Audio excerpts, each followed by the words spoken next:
galera, aqui é o Leo Braca, você tá no Li Reli e você tá vendo o Primeiros HQs, que é um quadro dedicado a falar das primeiras histórias em quadrinhos que eu li da minha vida de leitor de quadrinhos. E hoje é um episódio muito especial porque eu vou falar disso aqui, ó. Vou falar de Watchmen, até porque esse ano completam 20 anos da primeira vez que eu li essas duas edições aqui. Como todo mundo sabe, é um dos quadrinhos mais premiados da humanidade. Essa minissérie aqui foi lançada originalmente nos anos 80 pela DC Comics dos Estados Unidos, com roteiros do Alan Moore e arte do Dave Gibbons, e depois chegou no Brasil nos anos 90. Em 99, a Editora Abril lançou essas duas edições aqui. Logo depois, nos anos 2000 e até hoje, a Panini publica os encadernados de Watchmen, na verdade, o encadernado de Watchmen, compilando todas essas duas edições e mais alguns extras, um encadernado bonitão, que é esse aqui. E se você for um freak de Watchmen igual a mim, ainda tem o livro dos bastidores de Watchmen, contando as histórias de bastidores mesmo da criação dessa minissérie genial e que mudou os quadrinhos para sempre. Dois avisozinhos antes da gente continuar. O primeiro é, caso você não conheça o Watchmen, bom, eu vou entrar em alguns detalhes da trama e talvez alguns spoilers apareçam por aí. Então, se você não leu o Watchmen e não quer ter spoilers, bom, eu recomendo que você vá ver o Watchmen e volta aqui, beleza? Segundo recado paroquial é, eu só vou passar superficialmente pela história de Watchmen e falar o tanto que isso aqui me impactou ao longo desses anos, porque é para isso que o Primeiros HQ serve, embora dê para falar de Watchmen até o fim da vida e com certeza ele vai aparecer aqui no Li Reli mais vezes com temas específicos. Beleza? Só para contextualizar, o Watchmen é uma história que mistura ficção científica com o mundo real. Então, assim, a gente vê o nosso mundo na década de 80, no auge da Guerra Fria, mas com uma geração de pessoas que se vestem de super-heróis ou de vigilantes para fazer justiça nas ruas do jeito deles.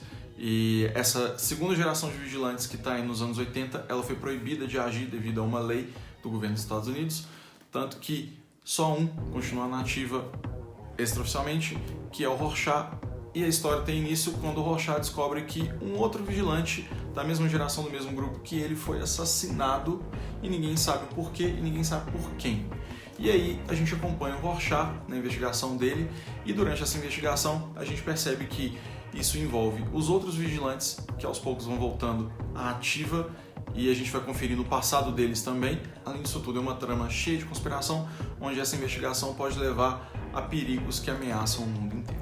Basicamente, esse é o ponto de partida do roteiro do Alan Moore, mas o primeiro ponto que chama atenção em Watchmen é o tanto que o roteiro do Alan Moore é uma coisa incrivelmente hábil, porque ao longo de 12 edições, o Alan Moore ele tem um domínio completo da história, ele sabe onde ele está, ele sabe para onde ele vai, e a estrutura de Watchmen é como se fosse uma teia de aranha, onde ele vai abrindo ao máximo, explorando cada personagem, explorando o passado deles, explorando a primeira geração de vigilantes que levou a essa segunda e toda a realidade geopolítica desse mundo influenciada por esses vigilantes e pela figura do Dr. Manhattan, que é o único ser super poderoso realmente dentro desse mundo. E que, pelo fato dele ser americano, ele coloca a Guerra Fria sob controle, no caso, por os Estados Unidos. A gente vê essa habilidade do Alan Moore dentro do roteiro, ele constrói um mundo incrivelmente cheio de detalhes. Então uma das coisas legais de Watchmen é que ao longo da história que a gente vai vendo sendo contada em quadrinhos, ao fim de cada edição a gente tem materiais escritos mesmo, que fazem parte da história, como um jornal, um diário e um livro e por aí vai. E isso aumenta muito a profundidade e a conexão que a gente tem com a história. E do outro lado, a gente tem a arte do Dave Gibbons e a narrativa que ele coloca aqui dentro, que é um trabalho primoroso, é um trabalho genial. O Watchmen é contado em quadros, basicamente, de 9 quadros por página. Então, essa diagramação, quem sugeriu foi o Dave Gibbons, e o Alan Moore foi trabalhando dentro desse esquema, e aí a gente vê uma história sendo contada num ritmo muito bem cadenciado, muito uniforme, e que uma coisa que eu acho que essas edições acabam marcando mais a leitura do que o encadernado é que você tem as capas não sendo como separador de capítulo, mas capa mesmo, já te dando um preview do que está aqui dentro e proporcionando certas experiências, como por exemplo esse volume, que é o volume 5, mas ele está no meio da história e ele tem uma simetria proposital dentro da história e é uma das coisas mais geniais que tem dentro das histórias em quadrinhos mesmo. É muito foda. Tanto a arte do Dave Gibbons quanto o roteiro do Alan Moore são coisas incrivelmente geniais e que dentro do contexto em que ela foi lançada nos anos 80,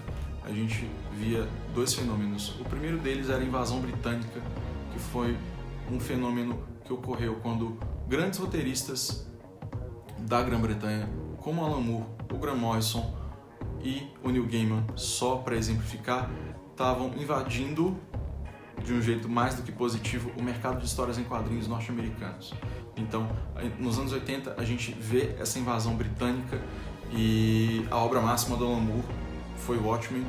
E o Watchmen ele nasce dentro de um contexto completamente na contramão do que era feito nos anos 80, onde a gente via histórias de super-heróis mais adultas. Um exemplo disso é o Cavaleiro das Trevas do Frank Miller, mas mesmo tendo todo aquele tom mais dark para o Cavaleiro das Trevas que o Frank Miller colocou, ainda assim é uma história de esperança e norte, de justiça para o mundo e tudo mais, e o Alan Moore chega com o Watchmen para colocar exatamente o contraponto nessa balança. Se todas as obras de heróis que surgiram nos anos 80 vieram, por mais que elas tenham um cunho adulto, elas vieram para valorizar o super-herói, o Alan Moore veio para provar que o herói é uma coisa decadente e inclusive uma coisa questionável para o mundo.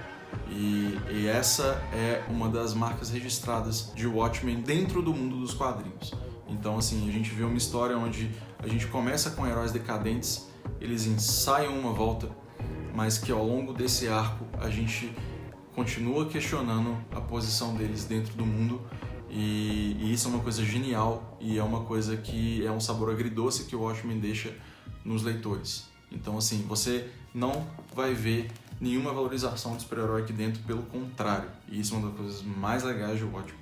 E eu acredito que esse é o grande legado de Watchmen. O Watchmen é uma obra que ela nasceu dentro de um contexto mostrando um espelho do mundo dos anos 80 e é uma obra que cresceu de maneira estrondosa com o passar do tempo. Poucas obras, seja de literatura, cinema, quadrinhos, séries de TV, poucas obras provaram do sucesso que o Watchmen teve com o passar do tempo. Normalmente você vê que uma obra sobrevive a esse teste do tempo, mas eu não consigo pensar nenhuma que tenha não só sobrevivido a esse teste do tempo, mas tenha crescido cada vez mais como o Watchmen, exatamente por conta de todo o trabalho que foi feito aqui dentro, tanto editorialmente, quanto em termos de roteiro, quanto em termos de arte, quanto em termos de arte sequencial, cores e tudo mais. O Watchmen é uma obra que a primeira leitura ela é incrivelmente marcante e as leituras seguintes você consegue perceber detalhes tanto da arte quanto do roteiro que valorizam os personagens, valorizam as cenas, valorizam cada partezinha de Watchmen. Você vê que o Watchmen é como se fosse a Mona Lisa dos quadrinhos, porque quando você vai analisá-la mais de perto você consegue perceber detalhes que sim, isso aqui é uma obra de dois gênios dos quadrinhos e isso ninguém tira mesmo. E se você chegou até aqui, muito obrigado. Se você já leu Watchmen, me conta aqui o que você acha dessa obra magnífica, dessa obra-prima dos quadrinhos. Me conta há quanto tempo você conhece o Watchmen, o que te marcou, o que não te marcou. Vem aqui nos comentários e deixa a sua opinião aqui, beleza? E não esquece de assinar o canal, seguir a gente nas redes sociais. Eu sou o Léo Braca, você tá no Ireli e logo mais tem mais. Tchau!